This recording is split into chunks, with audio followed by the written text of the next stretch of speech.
In 1971, in Pretoria, South Africa, a boy was born who would spend his childhood buried in books, often reading 10 hours a day, moving through entire libraries the way other children moved through neighborhoods. He was awkward, bullied badly enough at school that he once ended up hospitalized after an assault by classmates, and he found more comfort in science fiction and computer manuals than in the company of people his own age. By 12, he had taught himself to code and sold a simple video game he built, called Blastar, to a computer magazine for a small sum of money. It was the first hint of a pattern that would define the rest of his life, an almost obsessive need to build things, and an unwillingness to accept that the world's current shape was the only one available. He left South Africa as a teenager, first for Canada, using family connections to establish residency, and eventually made his way to the United States, enrolling at the University of Pennsylvania to study physics and business. Those two disciplines, oddly paired, would become the twin engines of everything he did afterward: the physicist's instinct for first principles, stripping a problem down to its most basic truths, and the businessman's instinct for capital, scale, and leverage. He briefly began a PhD in applied physics at Stanford in 1995, intending to study energy storage and its applications to electric vehicles, but he left after only 2 days. The internet was exploding, and he believed the window to participate in it would not stay open for long. That decision led him and his brother Kimball to found Zip2, a company that built online city guides and business directories for newspapers, at a time when most newspapers barely understood what a web browser was. It was unglamorous, technical work, mapping software, business listings, early online commerce, but it worked. In 1999, Compaq acquired Zip2 for over $300 million, and the 27-year-old who had once slept on the floor of his own office walked away with around $22 million. He did not retire. He did not even pause. Almost immediately, he poured most of that fortune into a new venture called XCOM, an online banking startup with an outsized ambition to rebuild the financial system itself. XCOM eventually merged with a rival company called Confinity, and the combined business took on a new name: PayPal. The PayPal years were turbulent. Musk was pushed out as CEO by his own board in 2000 while he was away on his honeymoon, a boardroom coup born from disagreements over strategy and his abrasive management style. He stayed on as a major shareholder and board member, watching from a distance as the company he had helped build grew into the dominant name in online payments. When eBay acquired PayPal in 2002 for $1.5 billion, Musk's stake was worth around $180 million. It was, by any reasonable measure, a life-changing sum of money, the kind that could fund a permanent and comfortable retirement. Instead, he did something that struck almost everyone around him as close to insane. He decided to spend the bulk of his fortune trying to get humanity to Mars. The idea had been forming for years, ever since his university days, when he had concluded that among the world's great problems, renewable energy, the internet, and the survival of human civilization as a multiplanetary species, the third had almost no serious institutional effort behind it. NASA had not sent a person beyond low Earth orbit since the Apollo program ended in the early 1970s. Musk's original plan was modest by comparison to what came later: buy a few refurbished intercontinental ballistic missiles from Russia, retrofit them, and land a small greenhouse on Mars, a symbolic gesture meant to reignite public interest in space exploration. He flew to Moscow multiple times to negotiate the purchase of old rockets. The Russians, unimpressed by an American in his early 30s asking to buy their military hardware, quoted him a price he considered absurd, and on the flight home, he ran the numbers on the back of an envelope and realized something that would change the entire trajectory of his life. The raw materials that made up a rocket cost only a small fraction of what aerospace companies charged for the finished product. If he could build rockets himself, and if he could make them reusable instead of discarding them after a single flight, he could cut launch costs by a staggering margin. In 2002, he founded Space Exploration Technologies, SpaceX, installing himself as chief engineer and chief executive despite having no formal background in aerospace engineering, and set up shop in an unremarkable warehouse in El Segundo, California.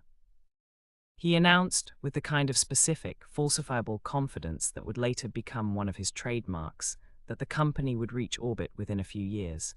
It did not go that way. SpaceX's Falcon 1 rocket failed on its first launch attempt in 2006. It failed again in 2007. It failed a third time in 2008, this time destroying not only the rocket but a NASA payload and the ashes of several people, including the astronaut Gordon Cooper that had been placed aboard as a memorial. By the time of that third failure, SpaceX had essentially run out of money, and Musk had personally exhausted most of his PayPal fortune trying to keep it alive.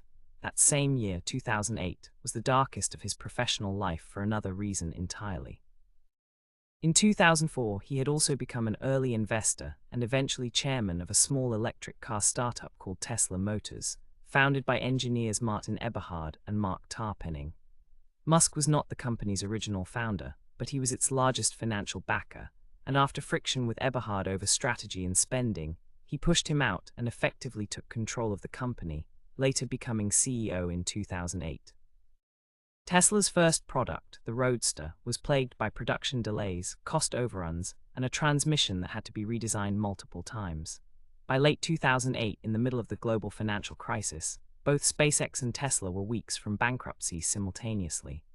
Musk was going through a divorce at the same time, and he later said he had to borrow money from friends to cover basic living expenses because nearly everything he had was tied up in his companies.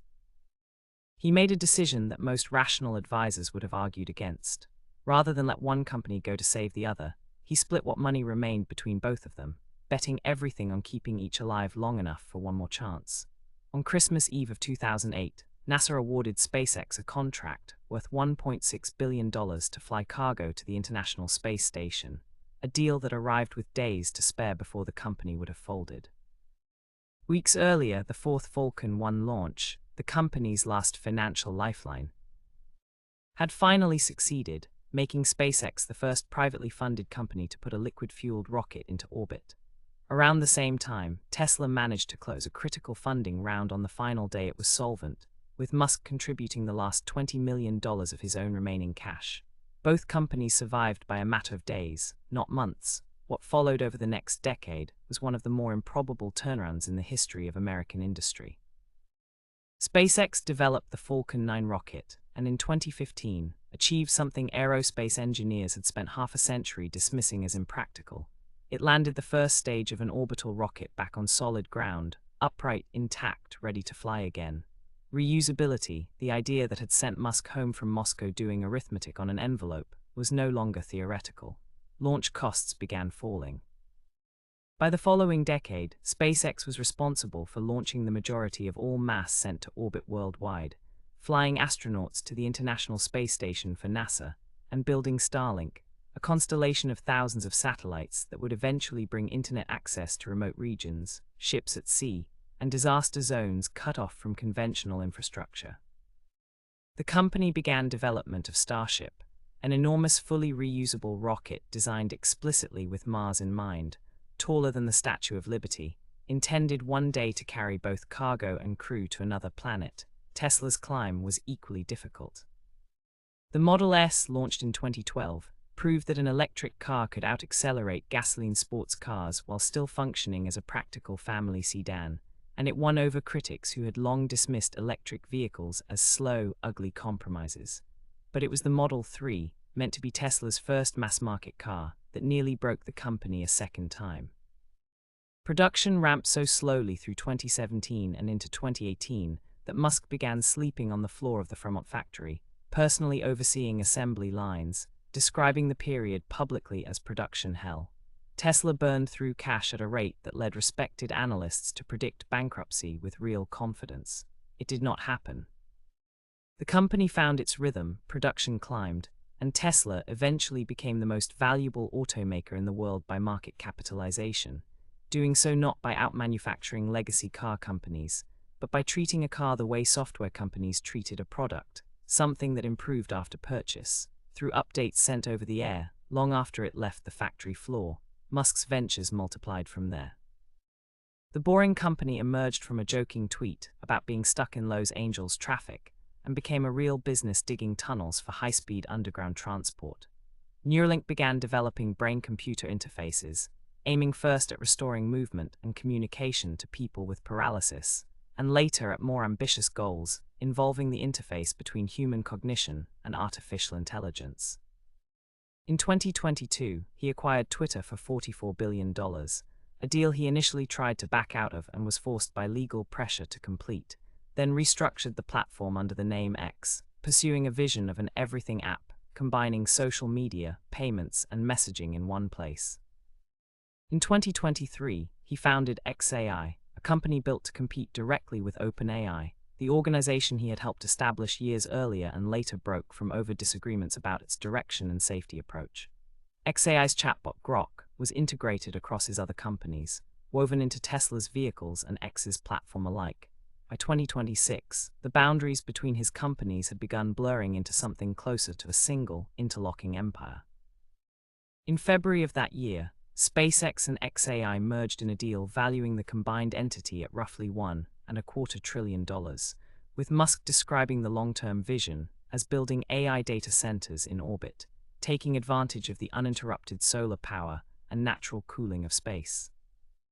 That combined company went public in June with a record-breaking initial public offering, raising billions of dollars on its first day of trading, only to see its stock slide in the weeks that followed as investors weighed heavy losses in the AI infrastructure business against the profitability of its satellite internet arm.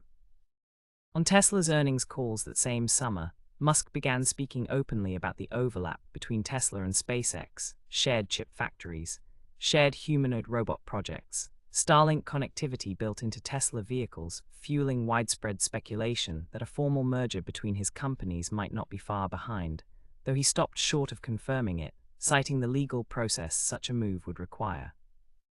Through all of it, the man at the center remained difficult to summarize in a single sentence. He worked hours that bordered on self-destructive, often sleeping on factory floors during crises. He was capable of extraordinary technical vision, correctly betting against conventional wisdom on reusable rockets and electric vehicle demand when almost every established expert in both industries said he was wrong. He was also frequently a source of controversy, for his management style, for volatile public statements, for missed deadlines and unmet promises around self-driving cars and colonization timelines that arrived years later than he predicted, if they arrived at all. He became, at various points, the wealthiest private individual in the world, then lost that distinction as his company's valuations swung with the market, then regained ground again. What made him difficult to dismiss, even for his sharpest critics, was the sheer physical existence of what he had built. Reusable rockets that were landing themselves upright on drone ships in the ocean were not a promise. They were happening repeatedly, at a cadence no other organization on Earth, government or private, had ever matched. Electric cars that outsold their gasoline competitors were not a thought experiment. They were on ordinary roads, in ordinary driveways, changing the economics of an entire industry that had barely moved in a century. Whatever else could be said about the man, the argument that dismissed his ambitions as fantasy had, again and again, been overtaken by hardware sitting on a launch pad or rolling off an assembly line. His story, at its core, traces back to that moment on a flight home from Moscow, doing arithmetic on the price of raw aluminum and titanium against the price aerospace companies charged for a finished rocket, and concluding that the gap between the two numbers was not a law of physics. It was simply the way things had always been done, and the way things had always been done was not sacred. That single instinct, applied again and again across rockets, cars, tunnels, satellites, and now artificial intelligence, is the closest thing to a unifying thread in a career that otherwise looks like a decades-long sequence of near collapses, followed by improbable recoveries. Whether that instinct carries him, and the companies bearing his fingerprints, to Mars or into some new configuration no one has quite named yet, remains, as of today, still being written.